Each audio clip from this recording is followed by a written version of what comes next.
Mabuhay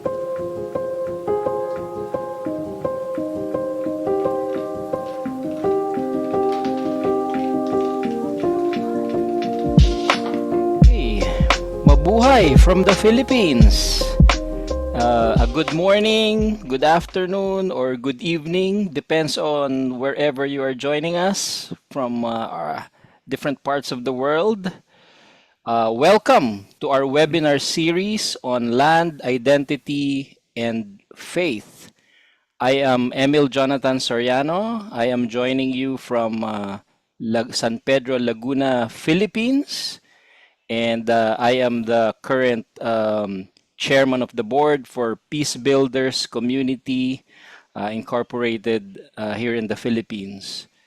And so we want to welcome you. So please feel free to put into the chat your name and from what part of the world you are joining us. So let us commit this time to the Lord, to our Creator God. And if you would allow me, I would love to say a prayer of blessing using my own language. Would that be okay? All right. So let us commit our time to our Creator God. Panginoon namin Diyos, maraming salamat po sa pagtitipong ito. Salamat na kami ay magkakasama upang sama-samang nagbubulay at sama-sama naming tinitignan yung kahalagahan ng land, ng identity at ng faith. At Panginoon, amin pong itinatalaga sa inyo ang aming mga tagapagsalita, ang aming mga speakers, ang aming mga facilitators. Amin po silang kinocommit sa inyo at humihingi po kami ng inyong wisdom at gabay para sa bawat isa na magpe-present at magpa-facilitate.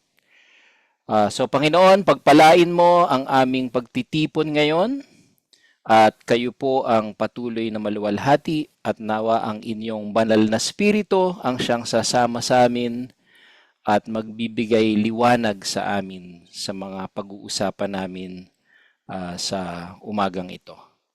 So kaya amin na pong itinatalaga sa inyo ang aming pagtitipong ito sa pangalan ng Ama, ng Anak at ng Espiritu Santo. Amen. Amen.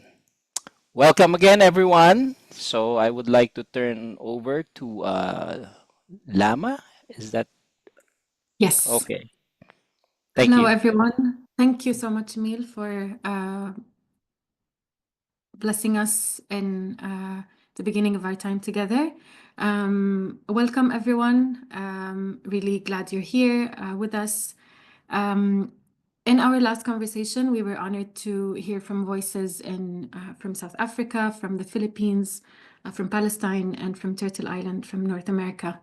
And we really began to unpack the impacts of colonization, of settler colonization in these different contexts, the historical roots and the ongoing manifestations of these phenomena. We heard about displacement, about erasure, about injury, about struggle, but also about resistance, resilience, healing, and the deep entanglements between land, identity, and faith. So today we want to build on that foundation to make more space for conversations with the panelists, as well as in small groups. We want to reflect more deeply together as a collective coming from various communities and contexts, as we're seeing in the chat. We want to explore together these connections between these themes of colonization, settler colonization, decolonization, justice, healing, faith. So we're going to ask, what have we learned in this past year as we begin a new year? What have we learned in the past year about the relationship between land, faith, and identity? What challenges and opportunities that have come up in conversation about colonization and decolonization? And maybe most importantly is, how do we connect these insights to build solidarity across these different contexts? Our intention today is to listen, to reflect and connect. So let's all approach this conversation with openness, with curiosity, and with a commitment to learn and to grow together. As I said, this time that we have today will be more, we will give more time for us to engage and discuss. So have your thoughts ready, jot down your thoughts as you listen to our panelists, and be ready to engage fruitfully in this conversation. Those who joined us the last conversation have met the panelists, and I'm certain that you are just as excited as I am to learn from these incredible people. So I'll briefly introduce them. Joining us first is Pokie. Pokie is the director of Afrofeminism, Womanism, and Operations at Iziko Lamaqabane, an ecumenical organization that fosters the practice of solidarity. She's an accountant by training, having studied for a degree at the University of Johannesburg, and she holds a diploma in business management from Norite College. She has also recently completed a certificate in leadership urban transformation from the University of Pretoria. Next, we have Tala. Tala is a member of the Sumacher First Nation in Kalinga, Philippines. She's a graduate of the University of the Philippines in Diliman with a Bachelor of Arts degree in journalism. She completed her Master of Arts degree in conflict transformation at the Eastern Mennonite University at the Center of Justice and Peacebuilding in Virginia. And she returned to her home province and founded a social enterprise called Kapidilin Awa. I'm sorry for butchering any of the names. And last, but certainly not least, Joji is Baikasu Nayan, which means Lady of Peace. It's an honorary leadership title entrusted to her by the indigenous political structure of the Bagubu Tagabawa in October 2021. She received and appreciates this title as a way of identifying with the journey and struggles of the indigenous peoples towards their definition of the right to self-determination and the protection of their ancestral domain. Joji is the Chief Financial Officer at Peacebuilders Community Incorporated. She serves concurrently as President and Chairperson at Coffee for Peace. To start our conversation, I'll pose two questions that I hope will help us dive into the heart of today's themes. As I said, as you listen, jot down your thoughts and questions, as we will have plenty of time for discussion after we hear from our panelists. The first question I want to pose, whoever wants to go ahead first can start. But the first question is, what is one insight that you have learned in the past year about the relationship between land, faith, and identity?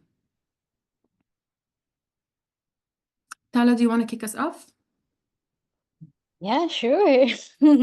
So good evening, good morning, good afternoon, wherever you are, wherever you are in the world. And yeah, welcome to this space that we have. As for an insight, I would have to say that this is not just an insight last year, but rather it is an insight that grew from childhood until now, until this year. So, one of the things that I learned early as a child was the concept of chimo. And this means that it means dirty or being dirtied. And one example of chimo or of that concept is that when one community or when one tribe in our province kills another or makes or commits a crime in another tribe, and then they pass in our tribe, then our people have to, our people is obligated to hold that tribe accountable. Like the tribe who passed through our territories have to pay and have to make rituals to cleanse our land. And then when I was, I think, 20, when one of the elders of another tribe told me their story, and they came to the bishop because I was working with the bishop then, and they were confessing a sin that their ancestors did. Like they did not do it. Like they themselves did not do it, but I think a generation or two before them killed a priest and some nuns. I can't remember how many nuns there were. And then they buried the bones or the bodies of the priest and the nuns in their rice fields. And no one knew. It was like, it was a cold case. There was like no one outside the tribe knew that that crime happened. Like it went cold. But after many years, these children who remembered the crime came and confessed the sin of their people to the bishop. And the elder was telling me, was, when we did that crime, and I noticed he said we. He did not say they. He said we. When we did that crime, we noticed that our rice farms do not produce as much rice. And so they were always in famine. And so they have to go buy rice from the other tribe who had smaller rice farms. And this elder was telling me, it was because of the sin that we did. No one knew, but the Creator, the spirits knew, and they were asking us, they were holding us accountable to our sins. And as he was telling that story, I thought they were the ones who did it, because he was like, us, our, we. I was like, and then I learned, no, it was like a generation or two ago, right? And then when I was around 11, and this is a story that I always share, and it was the first time that I thought about peace. So there was a conflict between our tribe and another tribe, and then they were having, like, it was an armed conflict. And then the general of that other tribe was shot by a gun. But when he saw that he was about to get killed, what he did was to run to our territory and laid down in our territory. And so when our soldiers found him, they had to bring him back to our village, clean his wounds, feed him, give him water, and then bring him back to his village. And I was just like, as an 11-year-old kid, I was like, why? You should have just kept him and kept him hostage, and then just like ask the other tribe to do whatever we want, because we have the general in our hands.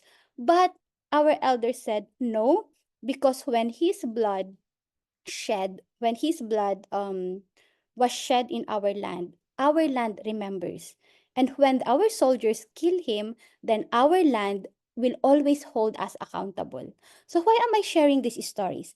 Because from a young age, I learned that land and who we are, our identity, cannot be separate.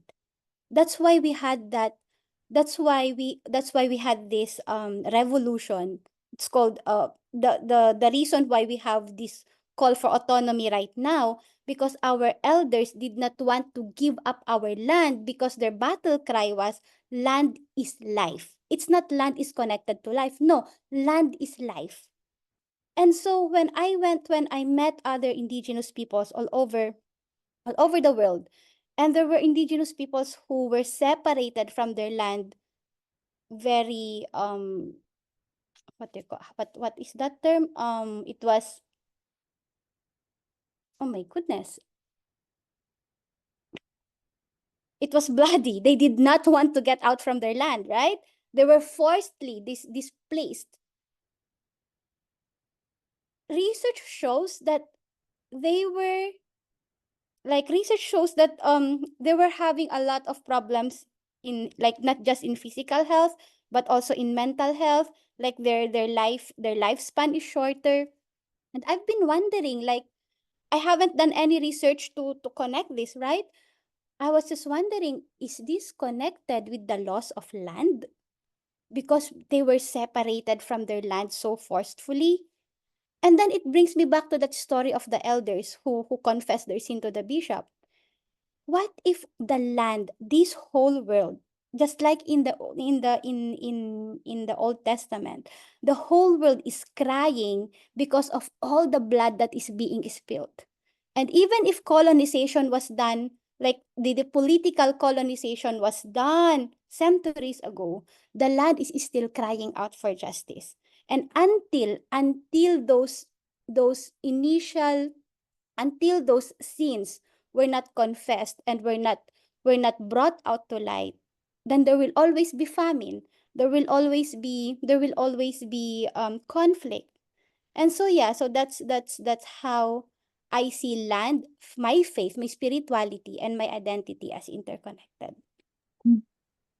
Thank you so much, Tala, for this. And it's incredible because this morning I was reading the story of Rizpah in the Bible, whose children are murdered by King Saul, and then he refuses to bury them, and so she stands guard on the bodies of her children, of her two children, and the land is in famine until they are buried properly.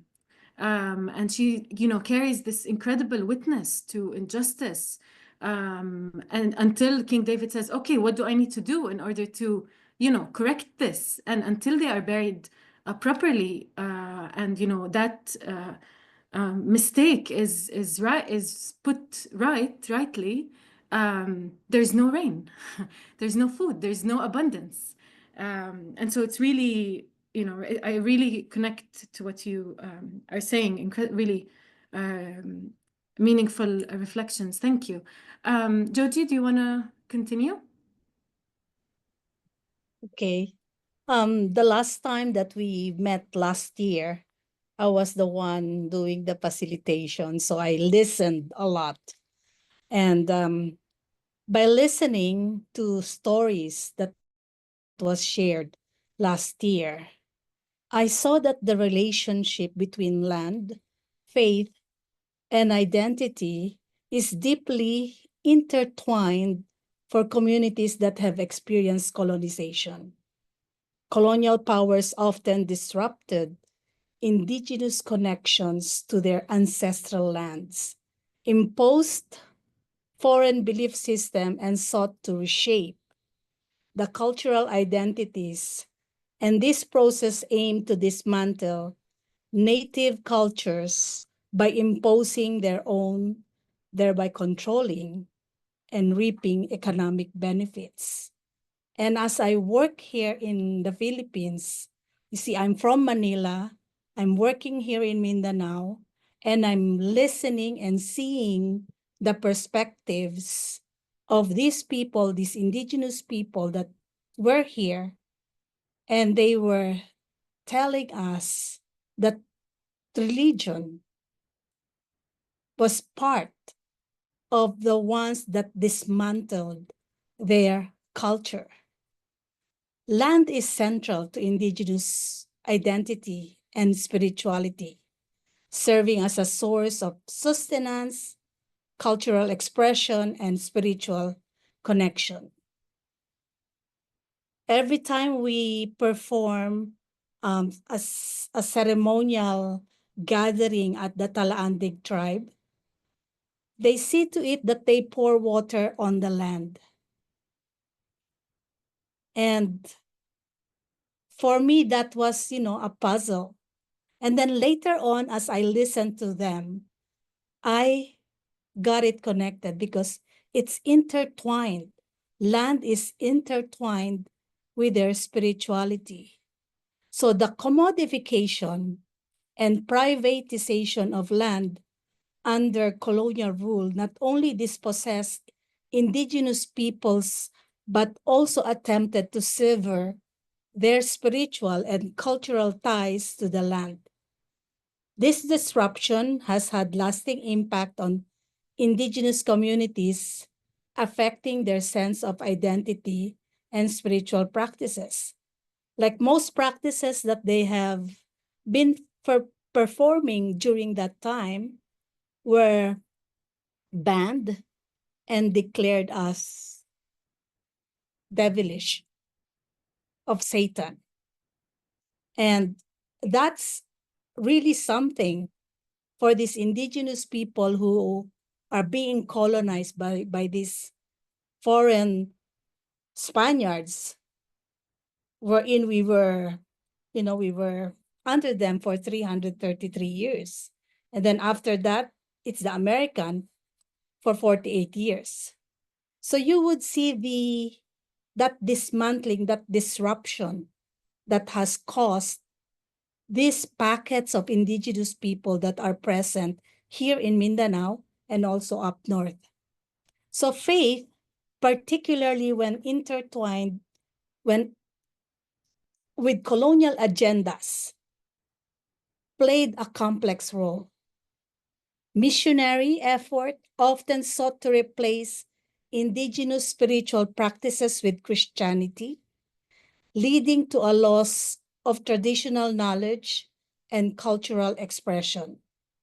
However, many indigenous communities adapted and syncretized this imposed religion, creating a unique expression of faith that reflect their resilience and agency.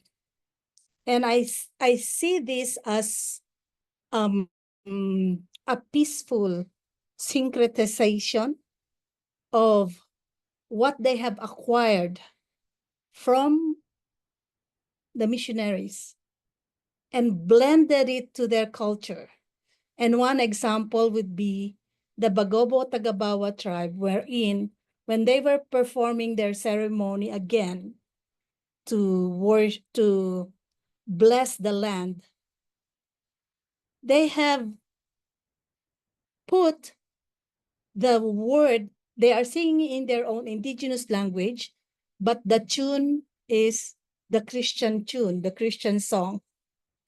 And like we were all surprised, that's what we sing in the only in English, so it is a blend.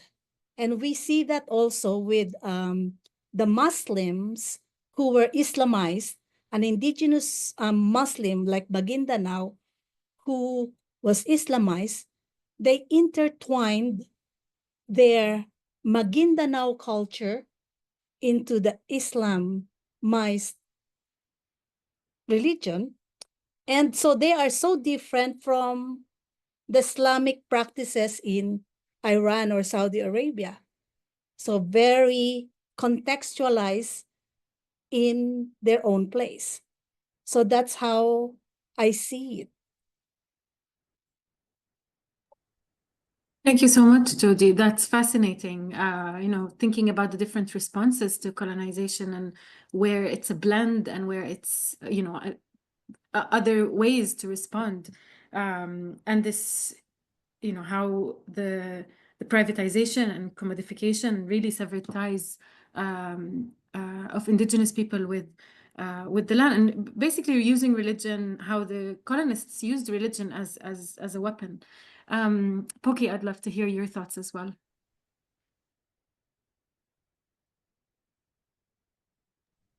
We can't hear you. No. You can hear me. Good afternoon, everyone. Thank you, the Joji and Tala that has just shared just now. For me, from the last year talk, what I have learned is that how land is not just a commodity, but it's something that is part of humans, and then it's part of our lives. It's just not the issue that is a commodity, like I said, but then because then the fact that when the colonizer came to colonize each and every country, because as I was listening to the Philippines, Northern America and all that, the way everything was done is the same. It's just tweaking there and there, because then the disposition of land, what it did, it left, because it was not just land as a commodity, as a material thing and stuff like that, but it was also because it's part of us as indigenous people, as people, that land is where our ancestors come from. This is where our lives are. This is who we are. So all of us, so it's intertwined with everything, because then also the fact that the theme of our talk is land, faith, and identity. Because when we take disposition of people's land, it affects their identity as well. because like I think Joji just now spoke about the issue of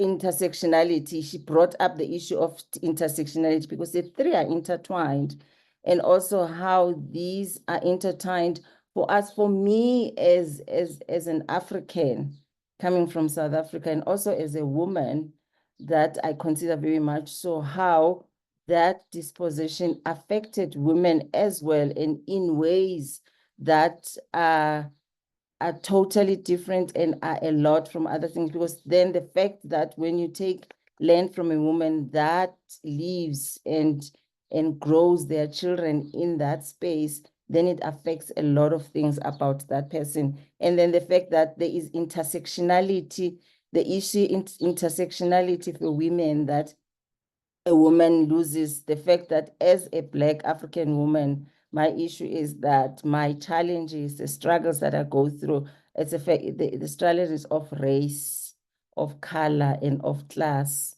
And more than any other thing, the class thing and the thing, it affects also the land that we live at. And then during the week, I was listening to one guy who's an advocate. He was talking about how dispossession of land was done in South Africa, in Africa, and how the colonizer, the Dutch, when they arrived in Africa, how they took land, that they were welcomed. And then like everyone knows that how Africans are, Ubuntu, issue of Ubuntu and welcoming people. They were welcomed and given gifts and shared things, and they were exchanging and all that. And it went on because the colonizer, when they were exchanging and trying to barter, doing bartering by using cattle and cows, they started that way. That I will give me 2 cattle, I'll give you a Bengal. Give me 1 cattle, I'll give you this. Things that were not of value because Africans were not even aware of those. And then they kept on doing that. And then as they kept on doing that, what happens that the number of cows and livestock that you kept, it also went according to the land that you have. So they will always say, so you have a lot of cows and you have few land. They kept on cutting that land so that whenever you have more cows or livestock more than the land that you have, eventually you will have to sell your stuff. You see how they use their system of colonization to barter, to sell stuff, when they knew that the more we push these people, they'll end up not having livestock. They'll end up not having so much. And then what it does also, they take land. And once they keep on pushing people like that, and then that also went on to push people to a fact that people ended up in the urban spaces, not because they wanted to. And then because their land was taken in a way that is very bad, and then they end up in what? In urban spaces. That way we end up with problems of urbanization because people were forcibly removed from where they are. And then when they get to urban spaces, it's difficult for them to function because also in those urban spaces, there isn't enough accommodation. People don't have land. People live in spaces that they're not comfortable with. And then what happens with Africans then, because they are people of land, they connect to land. And I normally hear people talk about ecofeminism, which is exciting, which is good. But then women, African women have been doing that. And a lot of people, I see that Lana's laughing and stuff like that, George. It's things that have been happening. So we understand ecofeminism like any other, more than any other person, because this is where we come from. Because once land was taken from us, then the colonizer comes and teaches us of ecofeminism and ecology, how to take care of our ecosystem and all that. But that was part of who we are. This was part of how we lived our life. And then for me, from the last year engagement, what I kept on hearing from the other people, it's the same thing. It's just in different countries. It's just that the colonizer tried to tweak everything, but then colonization, that's how decolonization, and when we are in solidarity with each other, we can also be able to work around the issue of decolonization. How do we decolonize, and how do we also change the way things have been happening in our lives? This is what was very exciting for me last time when I heard everybody speak. Thank you very much. Thank you, Pokie. Yes, it's very powerful to see how these themes echo across our different contexts. I can say in Palestine, when you were speaking, Pokie, I was thinking about the Nakba of 1948, the displacement of Palestinians, and how similarly it forced urbanization on people who were deeply connected to the land. But when they lost the land, when my ancestors lost their land, they were forced to go and do all of these jobs that were not suited to they were not trained for, they didn't know. And, coming from this deep place of trauma, even working, having to work what were their lands before, but now for the colonizer who came and took over the land. So really just a lot of similarities across these different contexts. And I think it's really important to highlight these. Thank you all.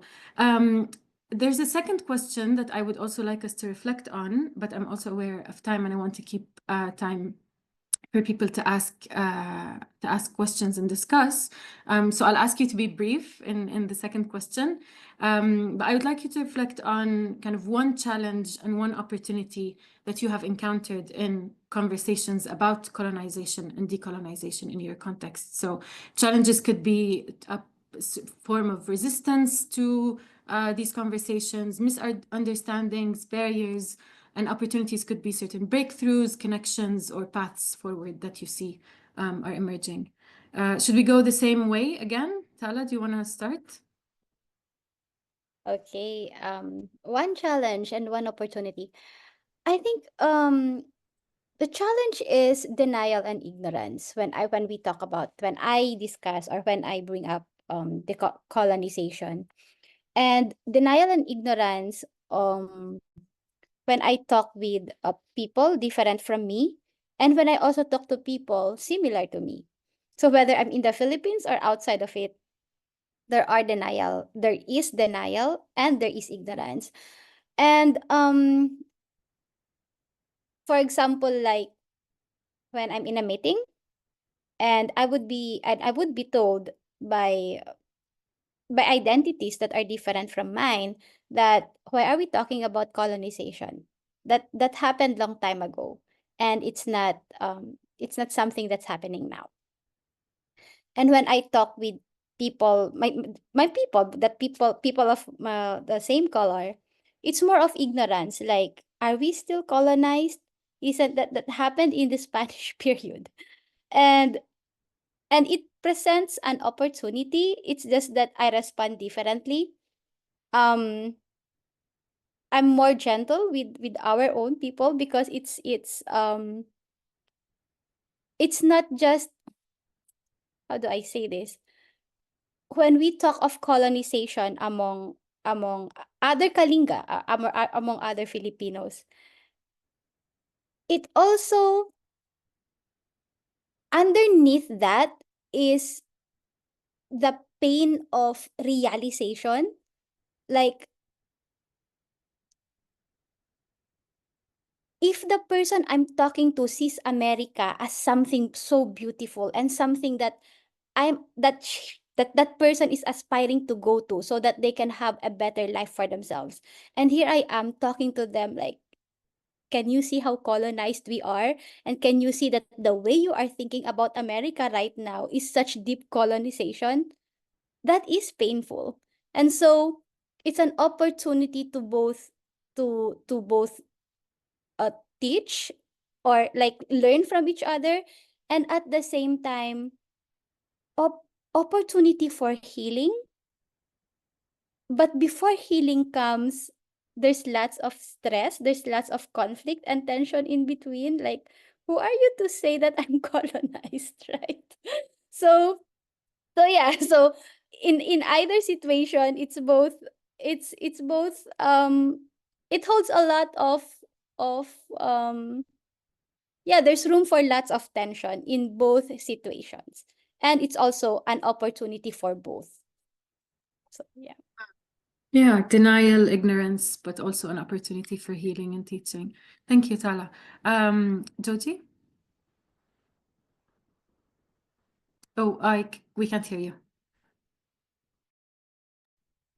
One challenge that I see from my own perspective as a colonized Taga-Ilog or Tagalog person, I have no more memories on our really traditional culture. Because when I was born, 333 years plus 48 years. And I was born in 1960, 1945 when the Americans left. So what I've got is a little bit of Spanish culture and Hollywood culture. And that's basically the Manila person or the Tagalog in me. And going to this place, Mindanao, where I see people who were protected from the influence of the Western world, and they have kept their own tradition, made me ask myself, what would it be if my forefathers did not bow down to these foreign conquerors and really fought and shoo them away from our country? What would we be? What would I be? And I know from reading history, like we are closer to Indonesian, Malaysian, because we are Malay people, and Raha Suliman and all those Lakandula.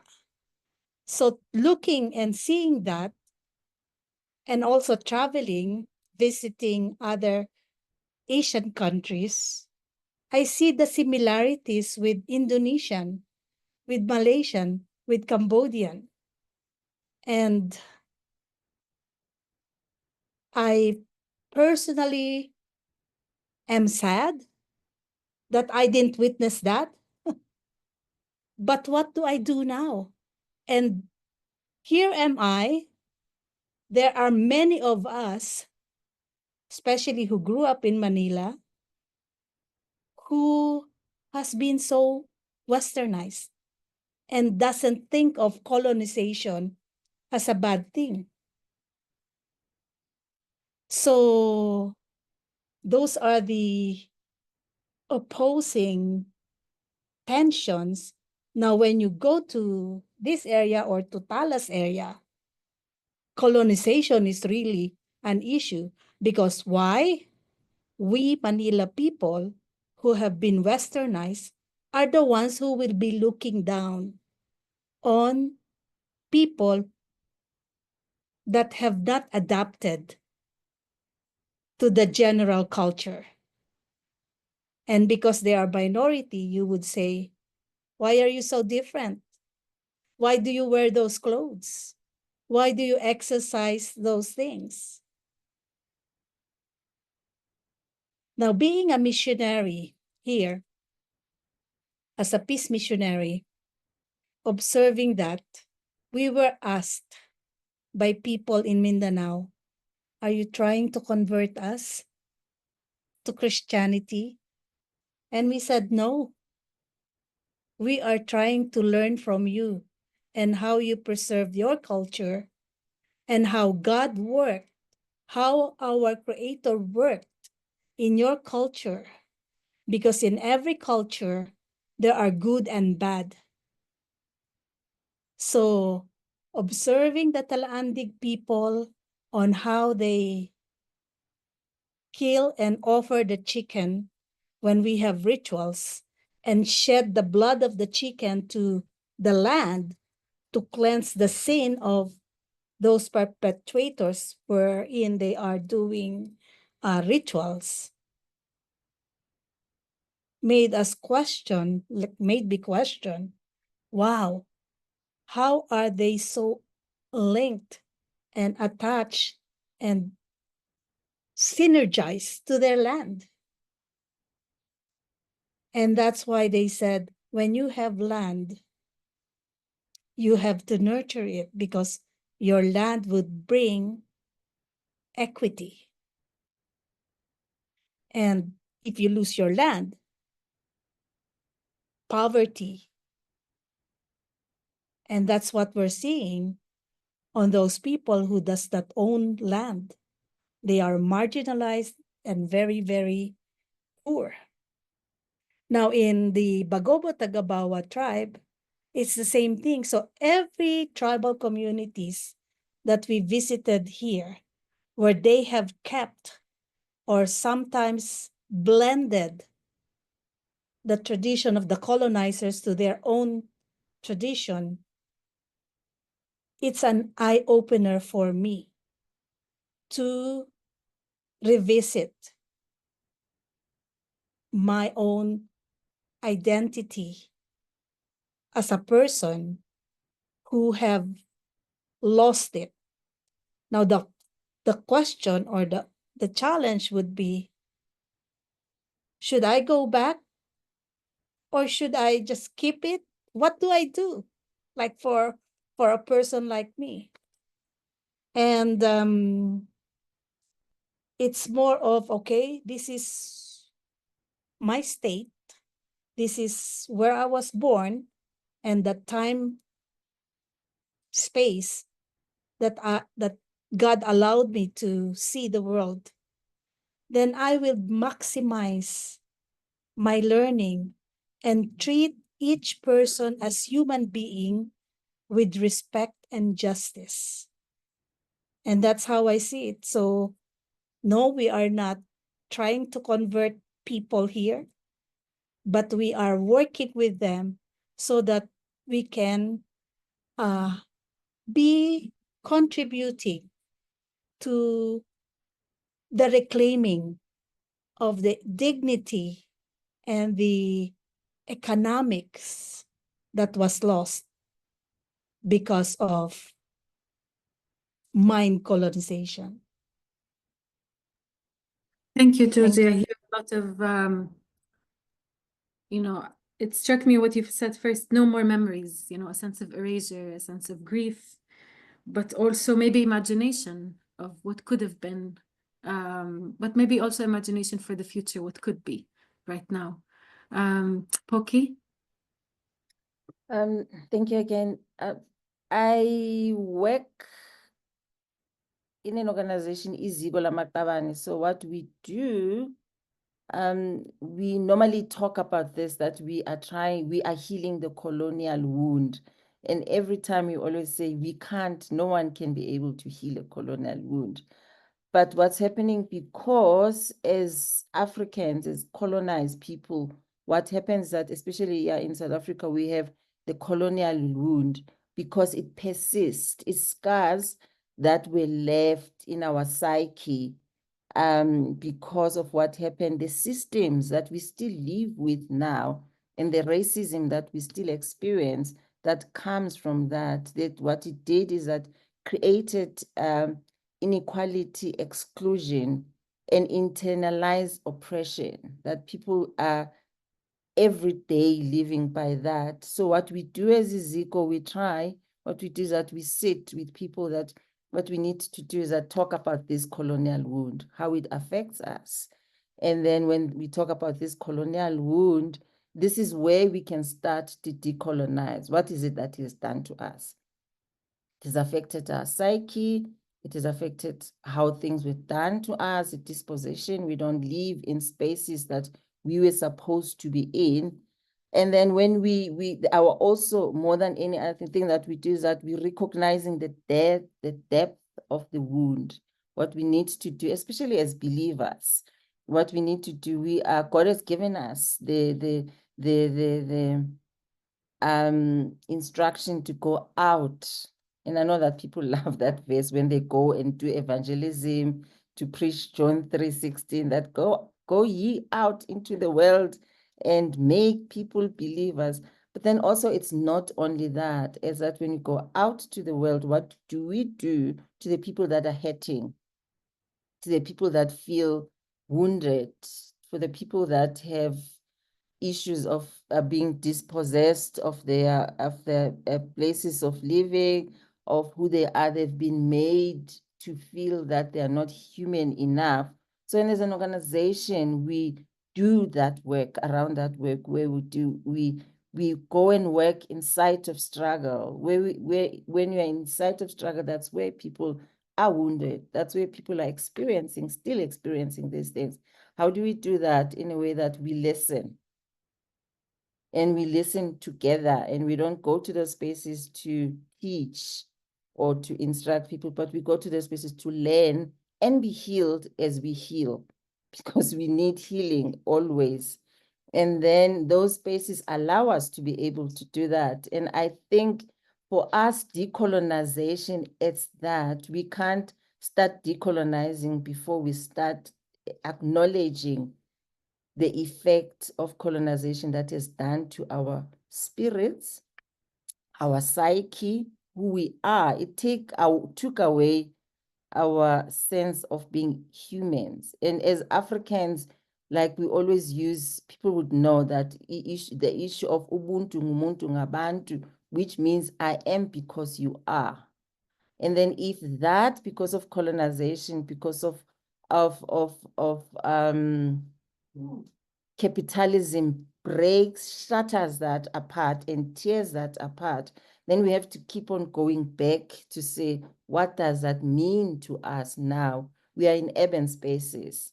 As women, we have to go out there, and we end up raising children without men. Men are taken off from their families to go and work in the mines, and men are taken out to do this and that and all those things. As now, as a society, as a community, I think what Lana said, that she understands that this work can never be done in silos on your own. It's a community thing.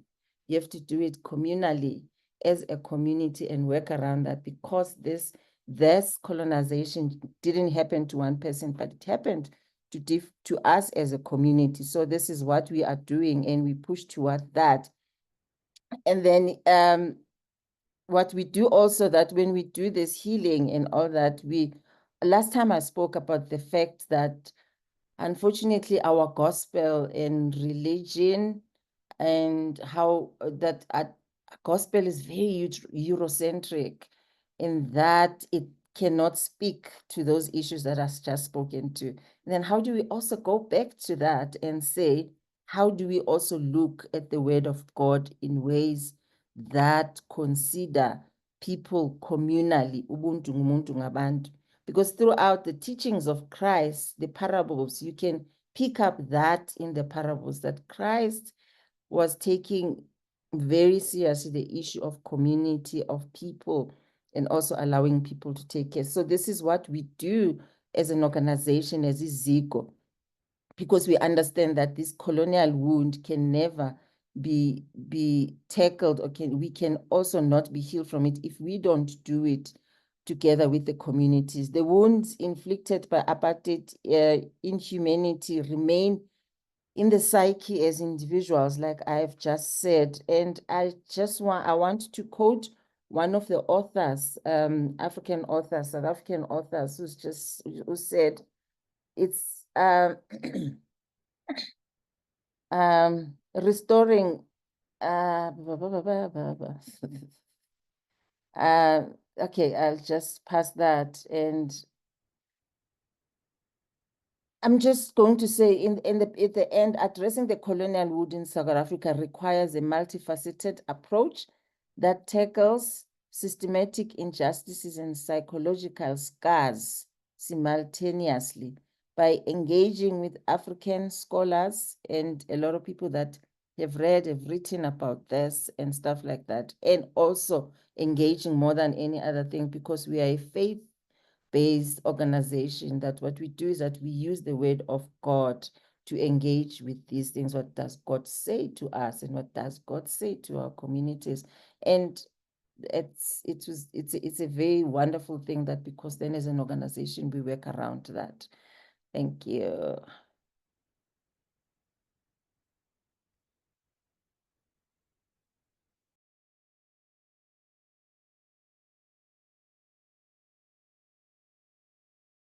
I think Lama's frozen. Oh, there. No, sorry, my connection has been spotty.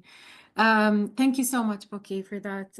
The colonial wound, the depth of the wound, and going to places of struggle to listen and to heal and be healed. Thank you all for your comments, for your reflections. It's been very, very powerful.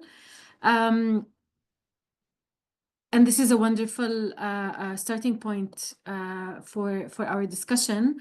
There are a few. Oh, I just saw that Meredith said they've answered her questions, but I will open it now for discussion in the big group. I think because we're a relatively smaller group today, we can.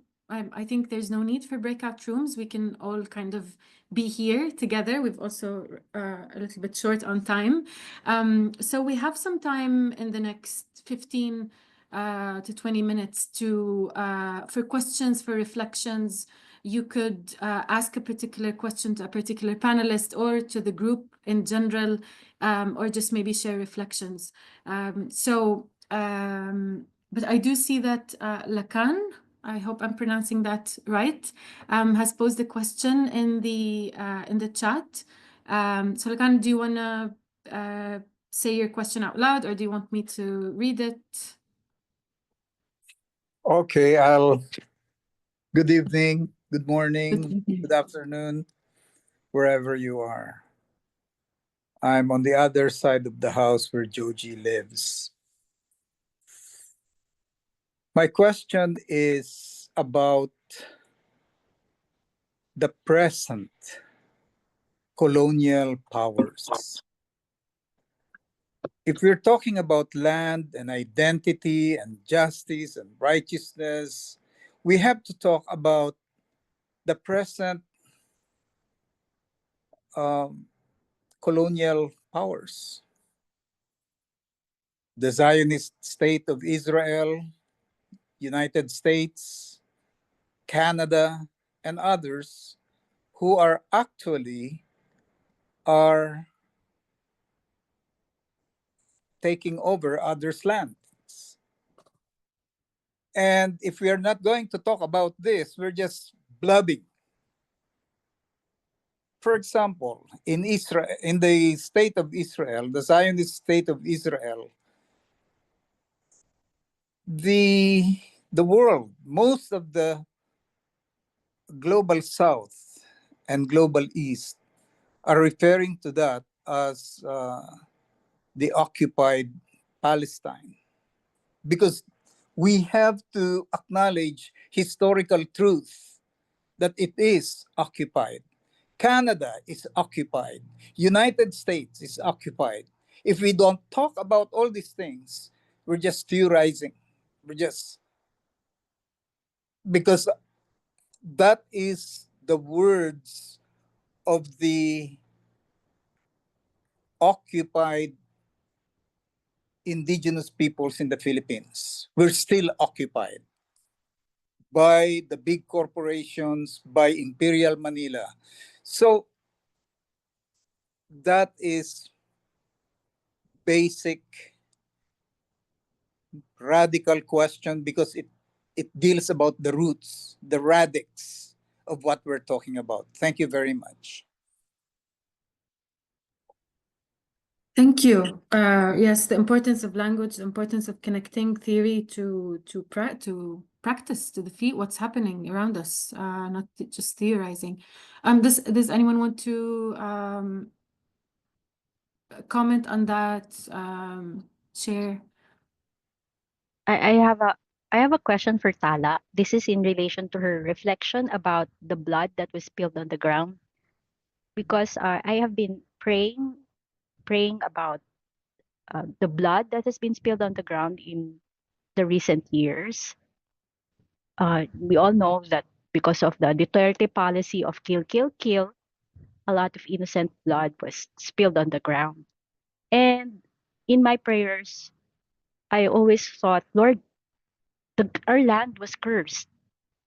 And saying, listening from Tala's story, it's like it's like something like it's it's like it's like eureka. Somebody resonated with my thoughts, and I would like to ask Tala, how did your ancestors made reparations in that sense? Because here, we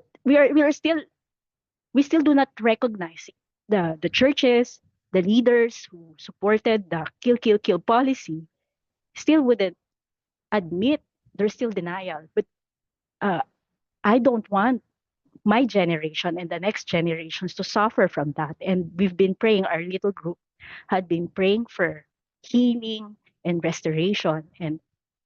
And how did your ancestors made uh, reparations, or your friends or your community made reparations for the sins of the ancestors? And we in your story, I realized, it dawned on me that it's in as much as, yes, we did not do it, but we are still part of the generation that did it. So in a way, we still sin, because that's my reflection, because the your community who did not do it, we're saying it's us who sinned against others, and also as a result of that sin or of that killing, our land is being cursed, and it cries out for justice, the blood that was spilled on the ground, and they have to recognize and make reparation. So I don't know, maybe my question is, how do we move forward from that? At least my little community would like to find out answers. Thank you.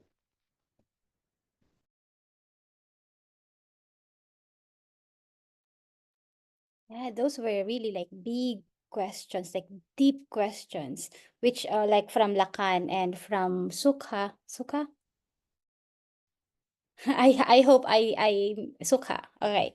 I hope I said your name right. And I think like maybe if there are more energy to talk about this, if there's like a email group that you wanted to keep on talking about it, then we can discuss more. But in just a quick answer to your question, how did that community did reparations? First, they as a community, they all agreed that they're going to take responsibility for what they did, or for what their ancestors did. And when as a community they took responsibility, they went to the bishop, because the bishop at that time was the head of the Catholic Church, of the priests and the nuns who were murdered. So they went to the community of the victims, and they what they call this one? They confessed their sin. And then I think there were animals. There were some payment that was done, and I wasn't in that ritual, so I'm not sure of what was paid, but and there were rituals that were also done. And then I think they also dug the bones, so this is more symbolic. They dug the bones, and then they brought it back to the church. As a community now, if we bring that to the whole Filipino community, the concept of that is the continuous acknowledgement, the continuous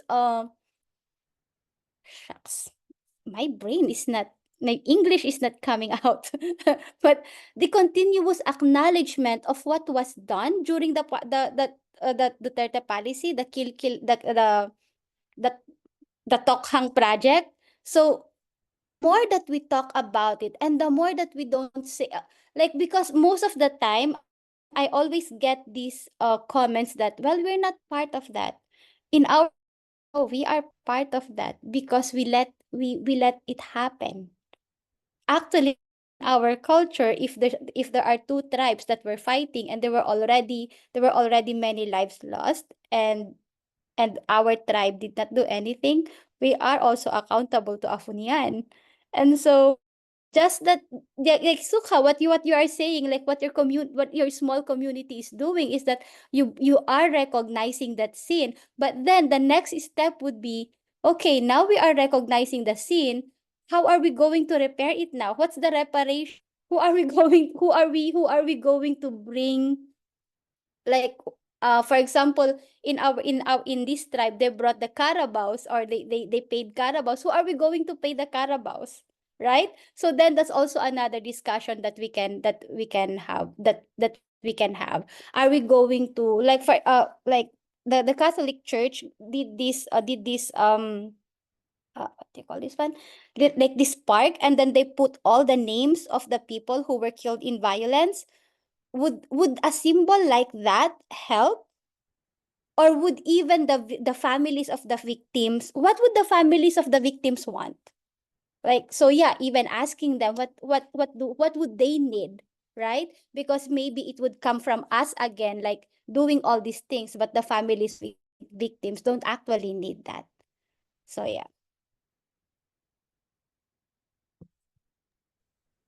Thank you, Tala. Responsibility, reparations, those are big themes that we're grappling with. Any other reflections or questions? I think with Lacan's question, we can deal with that like situational base, because not everybody's experiencing the same thing. So the experience in Palestine and Israel is different from the experience of South Africa, India, Vietnam, and all those countries. But fast forward the modern day, the colonization are wearing the same different mask. And the mask is more of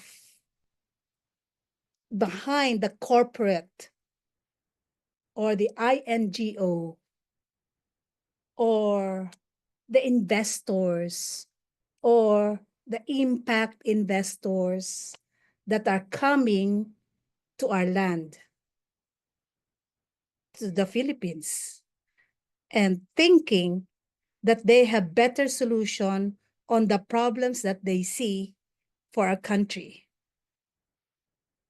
And because they have better solution, they wanted to impose that. So always the money comes with a white person's face or the colonizer's face.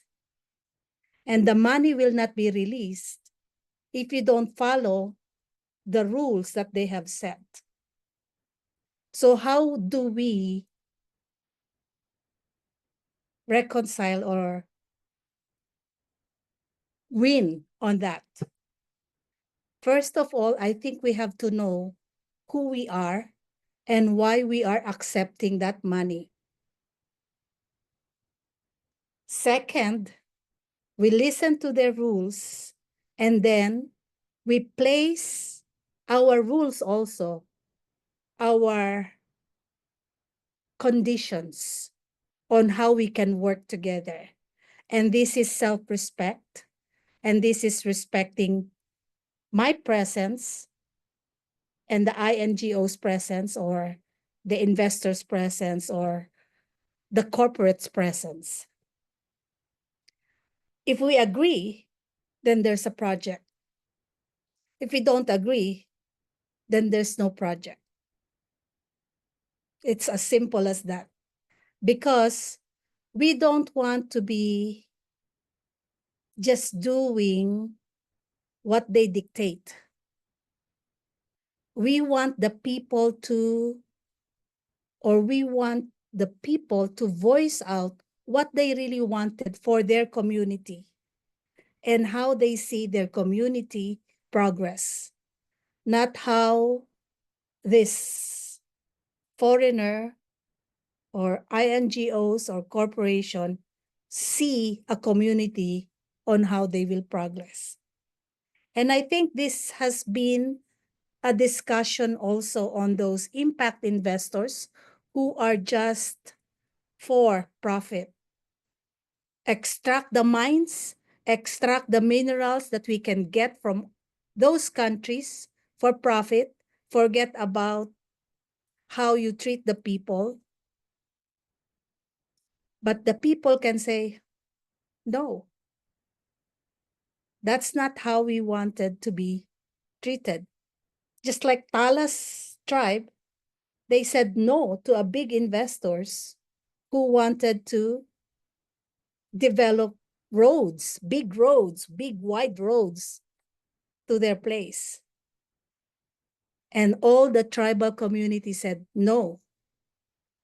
And that's why we have to really see how strong is the identity of that community, that they can withstand these new forms of colonization coming in.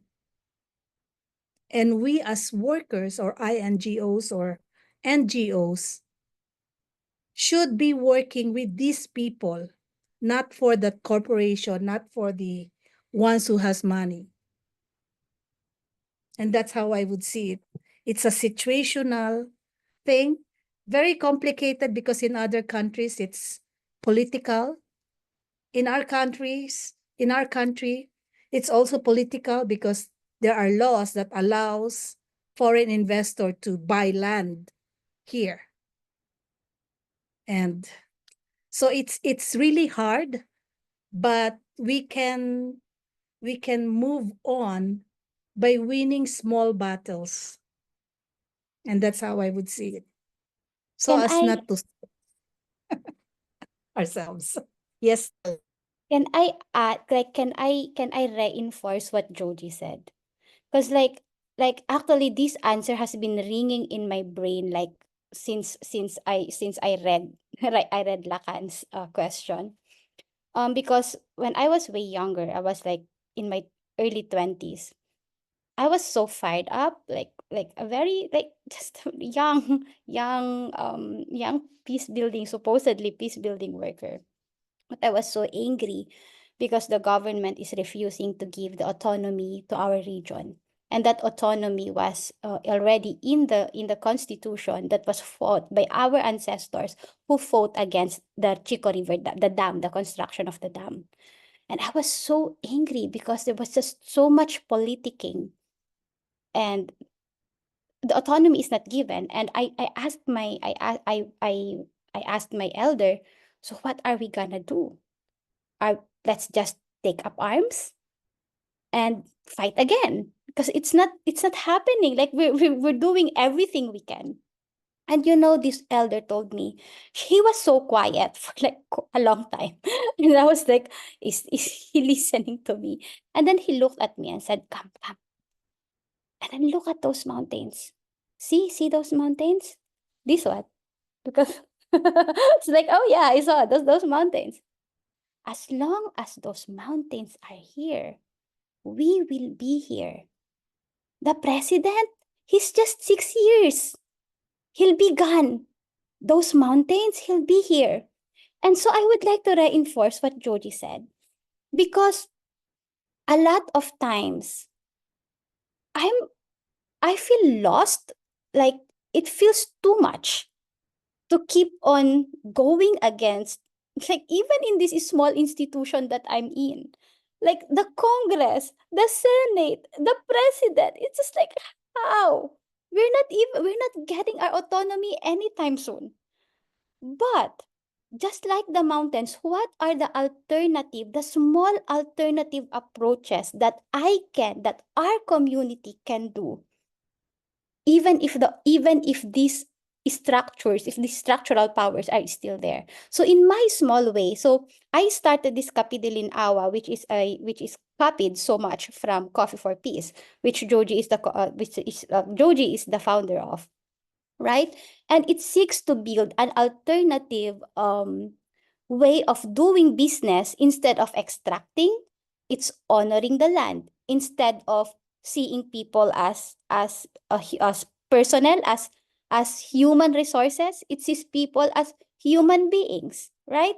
Instead of seeing the land as something that produces coffee, it sees the land as a partner in giving life to us by giving coffee, and giving also life to the land by taking care of it, by tilling it, right? So it's creating these small alternative models. Or even, for example, in my work, the way I deal, like, for example, the colonial power says, boss, colonial power says, I will rule you, I will tell you what to do because I'm higher than you.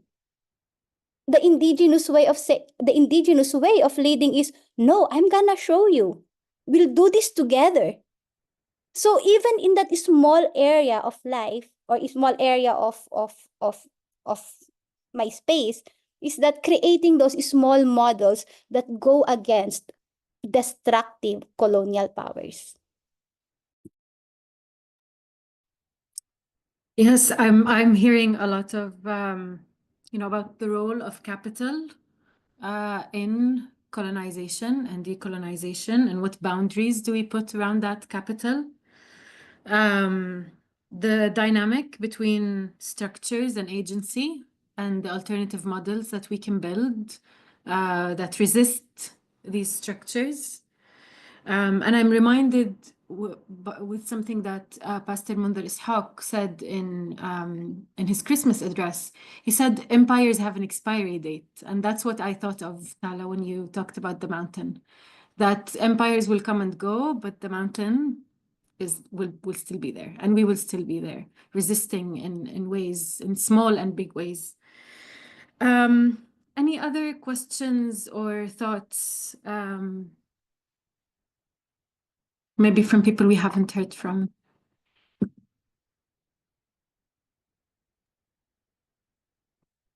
don't know how to say this, so it's going to be very incomplete, but I've been wrestling with so much of this, and I see how our lives are so bound up together. And to the question of reparations and all, really requires colonizers to recognize that, while we benefited in so many ways from that colonization, it's also been very costly. I don't have my roots. I've lost my indigeneity. And now we see the outcome of that, especially here in the US, as we're moving toward, the current president-elect and his South African assistant, who got rich on diamond mines in South Africa. The colonization is going to more and more affect those of us who supposedly benefited from colonization over the years. And I really see the salvation, in a way, of all of us in the indigenous people who still have those roots and can teach us what it means to be human again, and to be in relationship with the land and with one another in ways that are mutually beneficial and beautiful. And I guess that's all I have to say, because I really don't know how to respond, other than realizing how detrimental. I mean, economically, it's been beneficial to be a part of the colonizing people. Economically, it's been beneficial to be a white male. But there's also a whole lot of loss in that, in my humanness. And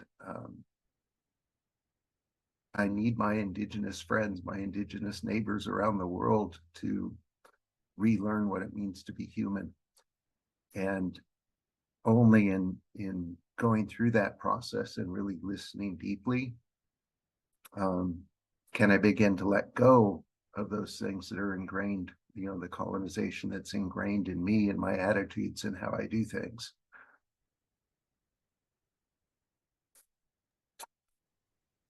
Thank you, Andy. I'm reminded of the Kairos Palestine document that talks about how occupation distorts the image of God, not only in the occupied, but also in the occupier, and ways to grapple with that and think about that, and how these systems shape us and shape our humanity.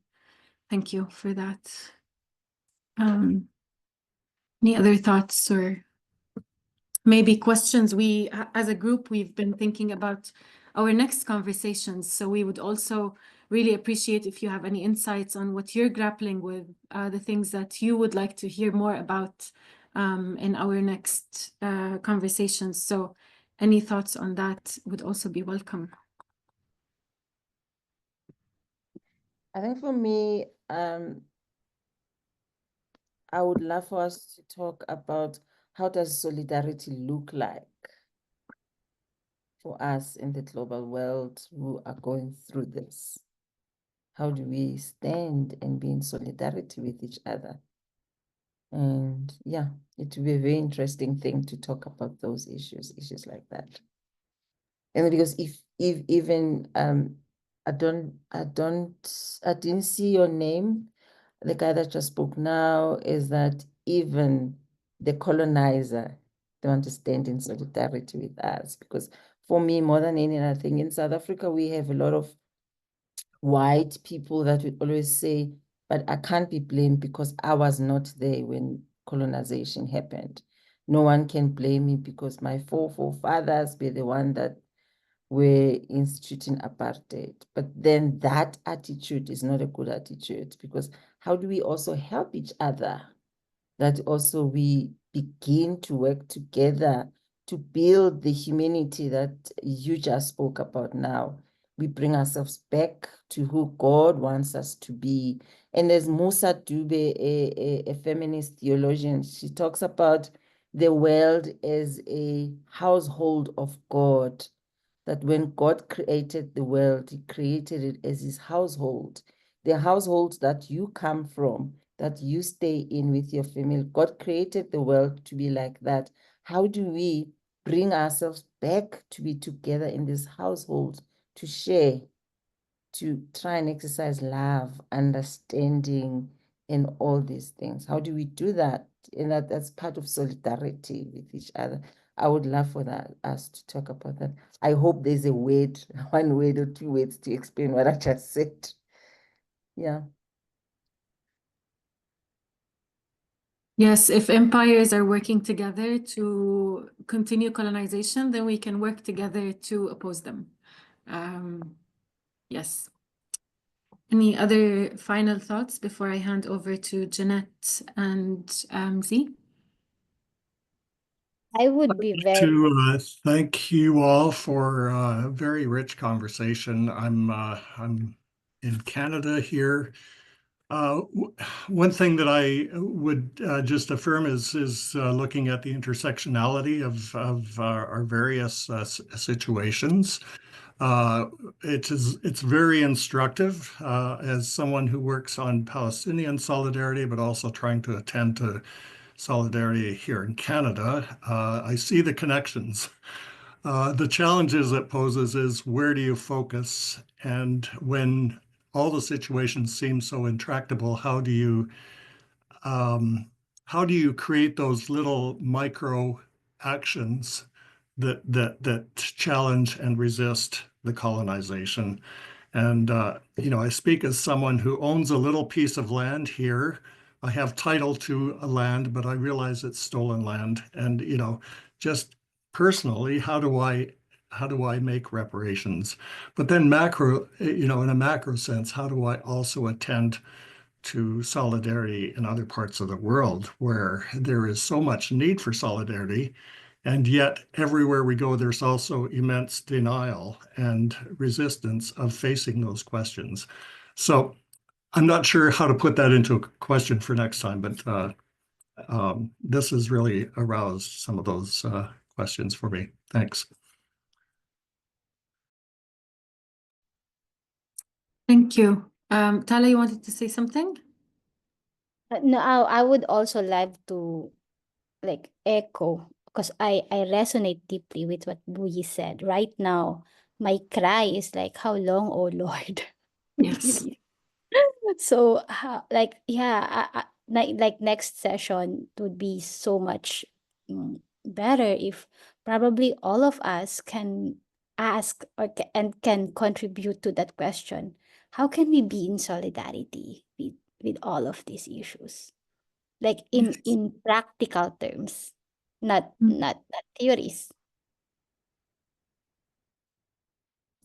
Yes, I think that was our main takeaway from last conversation, is seeing these incredible similarities across different contexts and opportunities for solidarity. I'm going to hand it over to Jeanette and then to MZ to close us off. But thank you so much. This has been wonderful, wonderful time.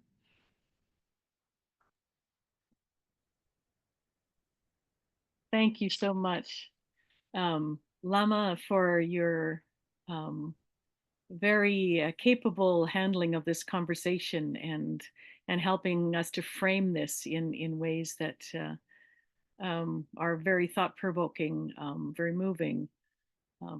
And thank you to all of you. This is really a conversation that has been a labor of love of many people. I'm going to thank many. I hope I don't miss any of you. Again, Lama, for your leadership today, and the speakers, Tala, Joji, Pokie, that really put thought and effort into coming today with your perspectives. Emil, for your opening, appreciate that. And MC will be closing. Of course, in the background is Steve, who is supporting us all through the tech and making sure that everything's happening the way it should. Really appreciate that. This, as you've maybe seen on the poster of the invitation, this is a conversation that has been brought about by a lot of organizations together. And I love the way that this has come together. It was a dream and of people within the Iziko Lamaqabane organization, and drawing us in, the Jim Forrest Institute of Religion, Peace and Justice at St. Stephen's University, the Coalition to Dismantle the Doctrine of Discovery, Peacebuilders Community, and Coffee for Peace in the Philippines. And there's another organization that I wanted to highlight. We haven't sent you links on all of these, so we're going to correct that and send out links to other organizations. The other one is the Warehouse Trust in Cape Town. And I work with Mennonite Church Canada. So we thank all the people from these organizations, as we have. It's been really rich to spend the time not only in these conversations, but also in the planning meetings. It's been a real blessing for me. So MZ, can you lead us in closing? Indeed. Thank you so much, Jeanette, for those kind words. Just to add one name you've missed out, I think, with connection to Palestine in particular. I think Lama is connected somehow with the Bethlehem Bible College as well.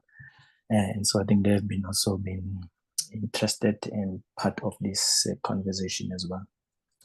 So my task is pretty simple. I'm here to wrap up and to offer two things. One is the next step, where to from here. And then two will be offering a blessing or a benediction as we then conclude this meeting, and looking forward to our next one. With regards to the first point, these conversations, as Jeanette had mentioned, were really an online discussion that we have been dreaming about and reflecting, and started inviting a number of people to participate in them. And as they grow, we realized that we needed to make them public, and by making them public, create space for a meaningful dialogue that centers around what we might frame as indigenous voices that have been ostracized for a very long period of time. So this is a conversation at the turn of decolonization, right? So we speak about decolonization with these period markers that have marked different contexts in the world. As one of the theorists here in South Africa by the name of Steve Biko said, the world is configured through the imaginary of the colonizer. And so what does it mean for those who are living in the underside of colonization, underside of modernization, those whose voices have been silenced and those whose histories have been shattered? To be given a space like this to articulate their experiences, to bring hope, to bring meaningfulness, to dance, to smile, to provide poetry, to be silent, to discern, and to explore what it means to be a human being in a world that negated their full lived experiences as human beings, as we have heard about the stories of colonization, displacement, taking of land, of identity. But most of these are people who are interested in exploring what faith means in the context of a colonial history and unraveling that colonization. What does faith look like that has been brought about through processes of imperialism and colonization? And how do we therefore rethink faith in the context or in light of colonization? So colonization has not ended. It is what most Latin American decolonial scholars talked about, the coloniality. And these colonialities seem to express themselves through the processes of power, of knowledge, and of being. And so there is no such thing that colonization ended. Yes, settler colonial administration come and go, but the logic and practice of coloniality permeates the entire world and it affects us all.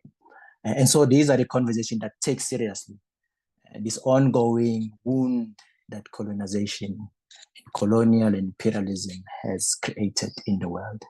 And when we want to create space to really meaningfully think about. We are not in a rush. We are not here to provide world solutions and answers, but we are here to discern. We are here to make friends. We are here to network. We are here to create space where we can imagine together. So there is no hurry. So for those who want to do action work immediately, we want to give you this warning that there is no hurry. And so we want to hear and listen to those those voices have been ignored, suppressed, tarnished, and erased. And so we want to then elevate that and make sure that it echoes. And so that's what these conversations mostly prioritize as a matter of principle in terms of our conversation. They are not domineering. You will hear that people will share stories, and we provide that more for people to share, even in their own languages. So we also want to provide these kind of multiplicities of understanding, away from this kind of domineering power and hegemonic structures that the world has given us in many ways. And so for me today, this has been a very rich conversation that tries to highlight some of these principles that we've been dreaming about, and slowly and gradually this space, I hope, will give us some sense of a different imagination. What Tala then talks about, the alternative, possibly, or the otherwise, for those who are tired of the concept of alternative. So yes, it does answer, I think, somehow the question that Pokie raised around what does it mean to be in solidarity with each other, and its context, global solidarity. And it does, in a sense, tries to respond to Brian's question as well, and this question around this concept of how do we pay attention to these concepts and these topics that are so overwhelming, and how do we then create networks at the macro level where we can then begin to be in solidarity with each other. And so the next step here then, what we have done boldly, and some can say we are too ambitious, together with other partners here, is that we want to explore this conversation throughout the year, 2025. So our next conversation will be on the 25th of this month, January. And we hope to have a conversation each month. And what we are hoping to do in this next phase is therefore to pay attention to these different contexts. So for example, our next conversation might be between, say, Philippines and Canada, and then look at how the two countries can be in dialogue, can be interlocutors, and look at some of the historical issues around in Canada with the First Nation people, and what does that mean? In the Philippines, as we've heard from Joji and Tala, some of the issues that they've had around questions of land and identity and faith. And then the next round will be maybe a conversation between South Africa and maybe Palestine, and look at those similarities and differences. It's interesting that in South Africa and Palestine, 1948 is a very key date. In Palestine, 1948 marks the catastrophe, the Nakba. In 1948 in South Africa marks the introduction of the apartheid system. And so how do we then begin to see some of those similarities and differences? So this is what we're hoping to do, and then have more that circulate or rotate that South Africa and Philippines and Palestine, Canada and South Africa and so forth. So we're hoping to make sure that then we tease out some of these elements in a much more lucid way, in a much more intentional way. That's the word I'm looking for. So that then we begin to then focus deeply at the macro level to then forge relationships, think about what solidarity means in this space. And so we will be welcoming a number of different voices in this platform to be sharing, to be reflecting with us, and to discern together. And I hope that it will be a meaningful journey as we explore together. So yes, the next conversation, therefore, will be on the 25th of this month. And the team will then reflect in terms of which two countries will be presenting or reflecting and thinking together.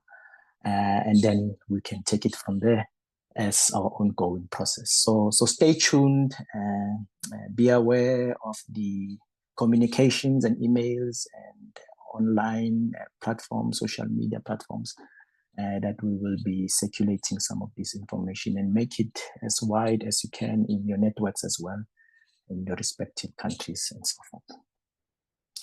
So I turn now to the blessing or the benediction as we conclude this meeting. I am part of the organization called Iziko, Lamaqabane, which used to be called the Anabaptist Network in South Africa. Part of what we have been thinking about is what Pokie had said earlier on, the colonial wound. And we borrow this concept from the Argentinian scholar of decolonization, Walter Mignolo, who talks about this idea of colonial wound, and that whenever you have a wound, you might want to mask it and put a bandage in it, so that people won't see the wound. And that's what we're seeing in the aftermath of colonization.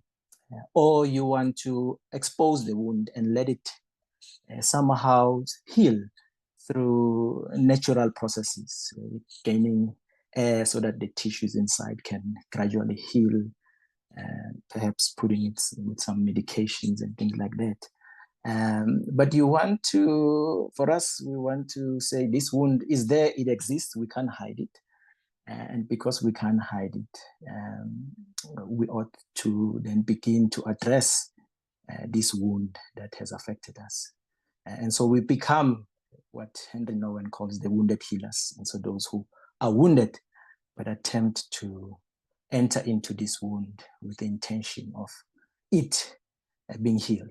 And so And so because of that, we are very attentive to literature that emerge from those who have been colonized, those who have been wounded.